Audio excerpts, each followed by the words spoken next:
بسم اللہ الرحمن الرحیم۔ تدلیس تسویہ۔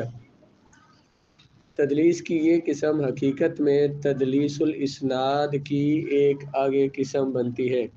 تدلیس الاسناد کی ہی ایک قسم ہے۔ راوی اپنے شیخ سے ایک روایت بیان کرے اور آگے دو ثقہ راویوں کے درمیان موجود ضعیف راوی کو ساکت کر دے، جبکہ ان ثقات کا آپس میں ملاقات ثابت ہو۔ اس کی صورت یہ ہے، کوئی راوی ثقہ استاد سے روایت کرتا ہے اور یہ ثقہ ایک ضعیف سے روایت کرتا ہے، اور یہ ضعیف پھر آگے ثقہ سے روایت کرتا ہے، اور یہ ثقہ ایک ضعیف سے روایت کر چکے ہیں، تو مدلس راوی ضعیف کے بعد والے پہلے ثقہ راوی سے روایت کرتا ہے اور سند سے ضعیف کو حذف کر دیتا ہے، سند میں پہلے ثقہ کو دوسرے ثقہ سے ملا دیتا ہے، اور لفظ ایسا استعمال کرتا ہے جس سے یوں ظاہر ہو کہ ان کی آپس میں ملاقات ہوئی ہے۔ محتمل لفظ استعمال کر کے مکمل سند کو ثقات کی سند بنا دیتا ہے۔ کوئی راوی اپنے شیخ سے حدیث بیان کرے، وہ آگے ثقہ راوی سے بیان کرتا ہے، وہ آگے ثقہ سے بیان کرتا ہے، درمیان میں ایک راوی ایسا ہوا جو کہ ضعیف راوی ہے، اس کے وہ جو ضعیف ہے اس نے آگے جس سے روایت کیا وہ بھی ثقہ ہے، تو یہ جو روایت کرنے والا آخری جو راوی ہے یہ اس ضعیف راوی کو درمیان سے حذف کر دیتا ہے تاکہ اس کی پوری سند میں سارے راوی ثقہ راوی نظر آئے۔ اس کو تدلیس تسویہ کہتے ہیں۔ یعنی تسویہ کیا؟ تسویہ کا مطلب برابر ہونا۔ وہ اپنی پوری سند کو برابر کرنا چاہتا ہے کہ سند اس کی مکمل کن سے راوی ہے روایت ہے؟ ثقہ راویوں سے روایت ہے، ضعیف راوی کو درمیان سے حذف کر دیتا ہے۔ راوی اپنے شیخ سے ایک روایت بیان کرے اور آگے یعنی سند کے درمیان میں سارے ثقہ راوی چل رہے ہیں، ان کے درمیان میں دو ثقہ راویوں کے درمیان میں موجود درمیان میں ایک ضعیف راوی آ جائے، اس کو ساکت کر دے، جبکہ ان ثقات کا آپس میں ملاقات ثابت ہو، اور یہ بھی ہو کہ یہ جو دو ضعیف راویوں کے دو ثقہ راویوں کے درمیان ایک ضعیف راوی تھا، ضعیف کو حذف کیا ہے، یہ جو اس ضعیف کے سے پہلے اور بعد جو ثقہ راوی تھے ان کی آپس میں ملاقات بھی، ان کا ملنا بھی ثابت ہو، وہ ہم زمان ہو، ان کا آپس میں ملنا ثابت ہو۔ ملاقات ثابت ہو مطلب ایک دوسرے سے حدیث انہوں نے لی ہو، یہ بھی معنی ہو سکتا ہے اس کا۔ اس کی صورت یہ ہے کہ کوئی راوی ثقہ استاد سے اپنے استاد سے روایت کرتا ہے جو کہ کیا ہے؟ ثقہ ہے، اور یہ ثقہ پھر آگے کسی ضعیف سے روایت کرتا ہے، اور ضعیف جو ہے وہ آگے ثقہ سے روایت کر رہا ہے، تو یہ ثقہ ایک ضعیف سے روایت کر چکے ہیں، تو مدلس راوی ضعیف کے بعد والے پہلے ثقہ راوی سے روایت کرتا ہے۔ تو ایسے نے لمبا کر دیا، بات وہی ہے کہ درمیان میں سے وہ جو صحیح ضعیف راوی تھا نا اس کو حذف کر دیا، سند میں پہلے ثقہ کو دوسرے ثقہ سے ملا دیتا ہے، اور محتمل لفظ استعمال کرتا ہے۔ محتمل کا معنی جس سے یہ نہیں کہتا کہ مثلا اس ثقہ نے فلاں سے حدیث سنی ہے، کہتا ہے قال فلان یا ان فلان، ان کا لفظ بول دیتا ہے جس سے یہ بھی نہ پتہ چلے، واضح طور پر جھوٹ بھی نہ پتہ چلے کہ اگر کہتا کہ اس نے اس ثقہ سے سنی ہے حدیث، اس نے اس سے سنی نہیں تو جھوٹ ہوتا، واضح الفاظ بھی نہیں بولتا ہے۔ محتمل لفظ کا مطلب وہ لفظ جن سے ملاقات کا احتمال ہو، ملاقات کا شک پڑے، ان کا آپس میں ملنے کا شک پڑے، اور جس سے یہ جھوٹ واضح طور پر ظاہر نہ ہو۔ پیچھے آیا تھا نا کہ اگر پچھلی اس میں کیا کہا ہے، تدلیس الاسناد میں ایک بندہ آخری جو راوی ہے وہ کیا الفاظ کہے، سمیتو کہ لفظ نہ بولے کہ میں نے اس استاد سے حدیث سنی ہے، یا اخبرنی اس نے مجھے خبر دیا، حدثنی اس نے مجھے حدیث سنائی ہے، بلکہ لفظ کیا بولے، ان فلان، تو فلاں سے، تو جب میں نے مثال دی تھی مثلا میں نے اس سے بات سنی ہے اور اس نے آگے اس سے روایت کی ہے، تو میں اس کو حذف کر کے ان فلانتن کر دوں تو بات تو ٹھیک ہے، کیونکہ بات اس سے آئی تو ہے، میں نے اس سے اگرچہ نہیں سنی لیکن بات تو اس سے آئی ہے۔ اب پڑھنے والے کو پتہ بھی نہ چلے کہ درمیان سے راوی حذف کر رہا ہے، تو اس طرح سے یہ صورت وہ اس کو کیا محتمل لفظ استعمال کرے، اس سے یہ احتمال ہو کہ اس کی ثقہ راوی کی ثقہ سے ملاقات ہوئی ہے۔ اقسام تدلیس میں سے یہ سب سے کبھی اور بدترین قسم ہے، کیونکہ کبھی پہلا ثقہ راوی تدلیس میں معروف نہیں ہوتا، تو اس طرح برابری سند کے بعد سند پر اطلاع پانے والا کبھی اس کو دوسرے ثقہ سے بیان کر کے اس پر صحت کا حکم لگا دیتا ہے۔ کہتے ہیں دیکھیں وہ جو درمیان میں ضعیف راوی تھا، ضعیف راوی کی وجہ سے حدیث کا درجہ کم تھا، جب اس کا درجہ کم تھا تو اس سے مسئلہ بھی تو اسی طرح کا مسئلہ ثابت ہو سکتا تھا. مثلا ضعیف روایت کی اگر وہ تو ضعیف روایت سے مسئلہ بھی تو مستحب درجے کا مسئلہ ثابت ہو سکتا تھا. کوئی اور راوی جس نے اس کی سند کو پڑھا اور کسی بھی ہم میں سے مثلا کوئی سند کو پڑھتا ہے تو وہ یہ کہتا ہے کہ سارے راوی جو ہے وہ صحیح راوی ہے، تو یہ راوی تو روایت والا درجے کی ہے. جب اعلیٰ درجے کی روایت ہے تو اس سے مسئلہ بھی وہ واجب ثابت کر دیتا ہے، اس سے کوئی واجب مسئلے کا استعمال کرتا ہے. تو اس سے یعنی اس نے یہ جو ایک درمیان میں ضعیف راوی کو چھوڑا ہے تو حدیث کو پڑھنے والا یہ سمجھتا ہے کہ اس میں سارے راوی ثقہ ہے، سارے راوی اعلیٰ قسم کے، تو حدیث صحیح ہے. جب حدیث صحیح ہے اس سے کسی ایسے مسئلے کا وہ استنباط کرتا ہے جو کہ فرد اور واجب درجے کا، حالانکہ وہ اس سے نہیں ہو سکتا. تو یہ بہت بڑا دھوکہ ہوگا. راوی برابری سند کے بعد سند پر جب سند ساری برابر ہو جائے گی تو سند پر اطلاع پانے والا یعنی سند کو پڑھنے والا کبھی اس کو دوسرے ثقہ سے بیان کر کے اس کے صحیح ہونے کا حکم لگا دیتا ہے. یعنی کہ وہ درمیان میں ضعیف جب حذف ہو گیا تو اس نے اوپر والے ثقہ سے روایت کر دیا تو وہ یہ سمجھتا ہے کہ حدیث صحیح ہے. اس دھوکے کی وجہ سے وہ یہ سمجھ بیٹھتا ہے کوئی راوی پڑھنے والا کہ یہ حدیث صحیح ہے، حالانکہ اس میں تو بہت بڑا دھوکہ ہوا ہے. اس کلام کو یہ 3 لائنیں نا اس کو مختصر یوں کریں کہ تدلیس کی اقسام میں سے سب سے بری قسم ہے، کیونکہ جب ساری سند میں سارے راوی ثقہ نظر آ رہے ہیں تو عام پڑھنے والا جو ہے وہ اس کو یہ سمجھے گا کہ سارے راوی اس میں ثقہ ہے اور اس سے وہ ثقہ یہ پھر حدیث صحیح ہوئی. جب حدیث صحیح ہے تو اس حدیث صحیح کو کسی جگہ پہ اس کو دلیل بنائے گا، اس سے کوئی مسئلہ ثابت کرے گا، کسی مسئلے پر اسے دلیل بنائے گا حالانکہ وہ دلیل بنتی نہیں ہے. تو اس طرح بہت بڑا یہ دھوکہ ہو جائے گا. ایسا کرنے میں مشہور لوگ یعنی راوی جو راوی اس طرح کے کام کیا کرتے تھے ان میں سے کون کون ہے؟ بقیہ بن ولید کے بارے میں یہ ایک راوی ان کے بارے میں ابو مسہر کہتے ہیں کہ بقیہ کی احادیث صاف اور منقح نہیں ہے. منقح تنقیح کا معنی ہوتا ہے صاف ستھرا ہونا، جس میں کوئی عیب نہ ہو. جسے یہ ہوتا ہے نا کہ آپ کوئی فصل لگاتے ہیں اور اس میں جو جڑی بوٹیاں ہوتی ہیں ان کو نکال دیتے ہیں اور صاف خاص و فصل رہ جاتی ہے، اس کو تنقیح بولتے ہیں. تو بقیہ کی احادیث جو ہے صاف اور منقح یعنی کہ صاف واضح نہیں ہے، اس لیے اس سے روایت لینے سے بچو اور خبردار رہو. اس کی روایات اتنی واضح نہیں ہے تو اس سے روایات لینے سے بچو. تسمیہ کی مثال ابن ابی حاتم نے اپنی کتاب العلل میں ابن ابی حاتم نے روایت کی ہے کہ میں نے اپنے والد سے سنا وہ فرماتے تھے کہ اسحاق بن راہوے بقیہ سے روایت کرتے ہیں. یہ جو راوی جن کی بات کی ابھی پیچھے ان کے بارے میں کہا کہ ان کی حدیثیں واضح نہیں ہوتی. اسحاق بن راہوے بقیہ سے روایت کرتے ہیں کہ بقیہ نے کہا کہ مجھے حدیث بیان کی وہب اسدی نے. کس سے؟ نافع سے. اور نافع نے حضرت عبداللہ بن عمر سے لا تحمدوا اسلام المرء حتى تعرفوا عقدۃ رأیہ، تم تعریف نہ کرو کسی بندے کے اسلام کی اس کے عقیدے کی یہاں تک کہ تم جان لو عقدۃ رأیہ، اس کی رائے کی گرہ کو. اس کی رائے کو واضح طور پر جب نہ جان لو، اس کے عقائد کو جب تک تمہیں پتہ نہ چلے اس کے پکا ہو مسلمان ہونے کا. رائے کا مطلب عقائد میں اس کی رائے، اس کا عقیدہ جب تک تمہیں پتہ نہ چلے تو اس کے مسلمان ہونے کا حکم نہ لگاؤ. ابن ابی حاتم فرماتے ہیں کہ میرے والد نے کہا کہ اس حدیث کی حقیقت کو بہت کم لوگ جانتے ہیں. اس حدیث کو عبید اللہ بن عمر نے اسحاق بن ابی فروہ سے، انہوں نے نافع سے، انہوں نے عبداللہ بن عمر سے روایت کیا اور وہ حضور پاک سے بیان کرتے ہیں. تو اس میں عبید اللہ بن عمر ثقہ ہے اور انہوں نے کس سے روایت کیا؟ اسحاق بن ابی فروہ سے. یہ ضعیف راوی ہے تو نافع آگے پھر ثقہ ہے، تو درمیان سے انہوں نے کیا کیا؟ اسحاق بن ابی فروہ جو راوی ہیں ان کو حذف کر دیا. جی انہیں اس طرح سے پتہ چلا کہ وہ جو حدیث کے ماہرین ہیں جنہوں نے زندگی اسی کے لیے وقف کی ہے تو انہوں نے ایک ایک بندے کی تاریخ لکھی ہوئی ہے.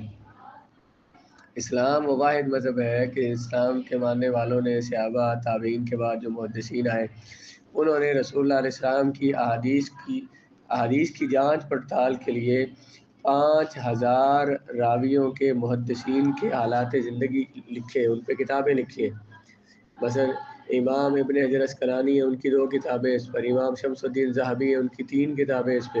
اور علماء نے اس پہ کتابیں لکھی. انہیں اسماء الرجال کہتے ہیں. رجال کا مطلب حدیث کے رجال، حدیث کو روایت کرنے والے، ان کے نام، ان کے آباء و اجداد، ایک ایک بندے کا نسب نامہ بیان کیا ہے، وہ کہاں کہاں رہتے تھے، کس طرح کے کام کرتے تھے، وہ سارے ان کے حالات، ان حالات کو دیکھ کر پھر جو ماہر محدثین تھے انہوں نے کہا کہ یہ راوی صحیح نہیں، سے حدیث نہیں لے گی. بس امام احمد بن حنبل ہیں، امام یحییٰ بن معین، بڑے بڑے محدثین ہوئے، عبداللہ بن مبارک، جنہوں نے اپنی زندگی علم حدیث کے لیے جنہوں نے وقف کی، حدیثیں جمع کی. پھر جو علماء حدیث تھے ان کے حالات تھے زندگی پہ، انہوں نے بعد میں آنے والوں نے ان کے حالات پہ لکھا. تو اس طرح سے اتنے ہزار لوگوں کی انہیں تاریخ لکھی ہے. اب جو بندہ حدیث کو پڑھنا چاہے گا، کسی راوی کے بارے میں پڑھنا چاہتا ہے، اس حدیث میں فلاں فلاں راوی ہیں، یہ کیسے ہیں، اور ان کے حالات زندگی جا کے پڑھے گا، ان کے حالات زندگی پڑھے گا، اور پھر وہاں سے یہ حکم لگائے گا سارے راوی صحیح ہیں، اس وجہ سے حدیث صحیح. اب ہمیں ویسے اب اتنی اس کی ضرورت بھی نہیں ہے، کیونکہ علماء یہ کام کر چکے ہیں. جو حدیث کی کتابیں لکھ دی گئی ہیں نا، جن جن حدیثوں پہ انہوں نے تحقیق کی ہے، تو انہوں نے پورے ان کے رجال کو پڑھ کر حدیث کے راویوں کو تو بیان کر دیا کہ حدیث فلاں درجے کی ہے. ہم تو یہ اس لیے پڑھ رہے ہیں کہ ہمیں وہاں پہ لکھا ہوا مثلا یہ حدیث ضعیف ہے، ہمیں پتہ دو ضعیف کیا چیز ہوتی ہے. ہم تو بس اس لیے پڑھ رہے ہیں، ورنہ انہوں نے احادیث کو یہ درجے جو ہیں وہ دے دیے، لکھ دیا ہے.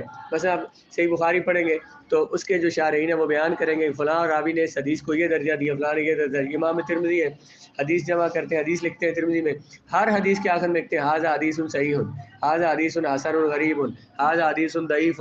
جو انہیں مرتبہ اس کا پتہ ہے ان کی تحقیق کے مطابق وہ وہاں لکھ دیتے ہیں. انہوں نے یہ کام کر دیے ہوئے. صرف ہم یہ پڑھ رہے ہیں کہ جہاں پہ انہوں نے حسن صحیح کہا ہے تو اس کا مطلب کیا ہے، صحیح کہا ہے تو اس کا مطلب کیا ہے، ضعیف کہا ہے تو اس کا معنی کیا ہے. اور انہیں کیسے پتا چلا، انہیں راویوں کے حالات پڑھ. اب پتہ نہیں کس قسم کے وہ لوگ تھے، اللہ تعالیٰ نے انہیں کتنی علمی صلاحیتیں عطا فرمائی تھیں. ہم ایک کام کر رہے ہو نا تو دوسرا کام رہ جاتا ہے، اس کام کی طرف توجہ کریں تو پہلا رہ جاتا ہے، تیسرے کام کی طرف توجہ کریں تو پہلے دو رہ جاتے ہیں. ایک ایک کام پہ جب غور کرتے ہیں، فلاں کام کرنا، چلو اس کو کرتے ہیں، یہ کام صحیح کرنا چاہیے، اس کو شروع کرتے ہیں، دوسرا رہ جاتا ہے. ابھی یہ کتابوں کی بات ہو رہی تھی تو میں نے سوچا کہ میں جتنی بھی مکتبے میں کتابیں ہیں نا تو ان کا ایک وہ بناتے ہیں نیٹ پہ ایپس ہیں، ان میں یہ ساری کتابوں کو ان کا ڈیٹا سارا جمع کر دیتے ہیں، کتنی چیزیں آئی ہیں، کتنی گئی ہیں. جہاں کہیں بھی یہ جو بڑی بڑی دکانیں جنہوں نے بنائی ہیں تو اسی طرح سے کرتے ہیں، وہ خود بخود اس میں حساب ہوتا رہتا ہے. تو میں نے یہ کام شروع کیا موبائل میں، پہلے میں نے اس کو بنایا، مجھے اس کی سمجھ ہی نہ آئی میں نے کیا کرنا. آج مجھے وہ فون پہ بات ہو رہی تھی، اسے مجھے یاد کرا، مجھے بھول ہی گیا، میں نے اور کام کرنا شروع ہوا، مجھے بھول ہی گیا کہ یہ بھی کام میں نے کرنا ہے. میں نے سوچا کہ میں جو پرسوں سوچ رہا تھا کہ سب بچوں کو نا ایک ایک کلاس کا ایک ایک پیریڈ لوں تلاوت کا. اچھا تو یہ اگلے دن کام یہ شروع کرنے لگا ہوں تو کوئی اور کام آ گیا، پھر یہ رہ گیا. تو وہ لوگ جو تھے وہ ہر فن میں کام کیے انہوں نے. کوئی تفسیر میں ماہر ہے تو صرف تفسیر میں ماہر نہیں، وہ حدیث میں بھی ماہر ہے، وہ علوم تفسیر میں ماہر ہے، اصول حدیث میں ماہر ہے، فقہ میں بھی کتابیں لکھی ہیں، اصول فقہ میں کتابیں لکھی ہیں، تاریخ پہ کتابیں لکھی ہیں. ایک ایک بندے نے سینکڑوں کتابیں لکھی ہیں، مختلف فنون پہ لکھی ہیں. کل میں پڑھ رہا تھا تو پڑھا رہا تھا تفسیر جلالین، امام جلال الدین سیوطی کی تفسیر ہے. 15 سپارے انہوں نے لکھے، 15 سپارے ان کے استاد نے لکھے. ان کے استاد تھے، ان کا نام تھا علامہ جلال الدین محلی. انہوں نے 15 سپارے لکھے، آخری عربی تفسیر ہے. وہ فوت ہو گئے تو شاگرد نے اب کہا کہ استاد صاحب کی تفسیر رہ گئی تو وہ میں پوری کر دوں. اسی انداز میں تفسیر لکھی، 15 سپاروں کی تفسیر عربی میں 40 دنوں میں لکھی. جی امام جلال الدین سیوطی رحمۃ اللہ تعالیٰ علیہ. یہ ایک تفسیر ہے ان کی. ایک دوسری تفسیر ہے تفسیر در منصور، پورے قرآن کی تفسیر ہے، وہ انہوں نے لکھی ہے. یہ تو تفسیریں دو ہو گئی. علوم القرآن پہ میں نے ایک کتاب اٹھائی تو جو امام سیوطی کتاب ہے، دوسری کتاب اٹھائی تو ان کی کتاب ہے، تیسری کتاب اٹھائی تو ان کی کتاب ہے. حدیث میں دیکھا تو حدیث میں اتنے بڑے بڑے مجموعے حدیث کے جمع کر دیے. اصول حدیث پہ کتابیں لکھی ہیں، جنوں کے حالات پہ کتاب لکھی ہے، فرشتوں کے حالات پہ کتاب لکھی ہے. اور اسی طرح یعنی یہ تو ہاں صحیح بخاری میں نے سیاہ ستہ میں دیکھا، سیاہ ستہ میں سے 4 کتابوں پہ میں نے شرح لکھی ہے. کیا لوگ ہیں، کیا اللہ تعالیٰ نے انہیں کمالات دیے کہ قلم اٹھاتے ہیں 15 دنوں 40 دنوں میں 15 سپارے لکھ دینا. ہم پڑھ نہیں سکتے، مسلسل پڑھتے رہنا، 15 دنوں میں وہ 40 دنوں میں 15 سپارے پڑھنا مشکل ہے، لیکن لکھ دیے انہوں نے. اللہ تعالیٰ نے وہ علوم دیے ان کو، وہ اس طرح سے ان کے وقت میں برکت، علم میں برکت. ہمارے تو ایک کام شروع کرتے ہیں دوسرا رہ جاتا ہے. میں سوچتا ہوں یہ سارے علوم میں کیسے ماہر تھے یہ لوگ. بس جس طرف آئے ہیں بس کتابوں کی انبار لگاتے گئے، لکھتے گئے. اور حالت یہ تھی بزرگوں کی، امام جلال الدین سیوطی کی، مجھے بہت ان سے پیار ہے. میں نے وہ مصر میں ان کا مزار ہے، تو ہمارا ایک طالب علم وہاں پہ الازہر میں پڑھتا تھا، اس نے مجھے بتایا تھا. میں نے کہا وہاں جا کے سوسی میرا سلام عرض کر. امام شافعی کا، انہوں نے کہا امام شافعی کا مزار وہاں پہ قریب ہے، اور امام جلال الدین سیوطی کا، یہ بھی شافعی ہیں. تو امام شافعی تو پھر محمد بن ادریس شافعی جو اس فقہ کے بانی ہیں، ان کا مزار پاک وہاں پہ. میں نے کہا ان دو شخصیات کی مزارات پہ میری طرف سے جا کے حاضری دینا، کیونکہ وہ ہیں ہی اس طرح کے لوگوں نے ایک ایک بات لکھی ہے عشق محبت سے بھری. ہاں امام سیوطی کی ایک کتاب، آپ نے اس کا حوالہ پڑھا ہے، ضیاء النبی میں جلد 2 میں حضور کے والدین کے ایمان پہ 3 کتابیں لکھی ہیں. تو دیکھیں نا کس کس فن میں، ہر فن میں لکھتے گئے. تو میں نے ایک وہ جو پی ایچ ڈی کا اور ایم فل کا مقالہ لکھا تھا، اس کے بعد اگلے دن مجھے ایک بندے نے کہا کہ آپ نے کب لکھنا شروع کرنا ہے. میں نے کہا پڑھا تو لوں تو پھر لکھنے کے بارے میں سوچیں گے. لکھنے کا ٹائم پتہ نہیں ملے گا کہ یا ہم یہ کر سکیں گے کہ نہیں. بات جاگتے ہوئے سرکار کی زیارت ہوئی امام جلال الدین سیوطی. یہ تو جی ان کا نام ہی جلال الدین ہے، اس لیے اس کتاب کا نام ہے، تفسیر کا نام تفسیر جلالین، 2 جلالوں نے لکھی ہے. وہ آپ کو زیارت کراؤں گا. ہم نے پڑھی تھی پوری تفسیر پڑھی عربی میں، اور ابھی ہر کلاس کو ہمارے نصاب میں نہیں ہے، لیکن کوشش کرتا ہوں ہر کلاس کو کچھ نہ کوئی پڑھائی جائے. ابھی دورے والوں کو شروع کروائی ہے، تو پتہ نہیں وہ کتنی ساری پڑھیں گے. وہ ایک جی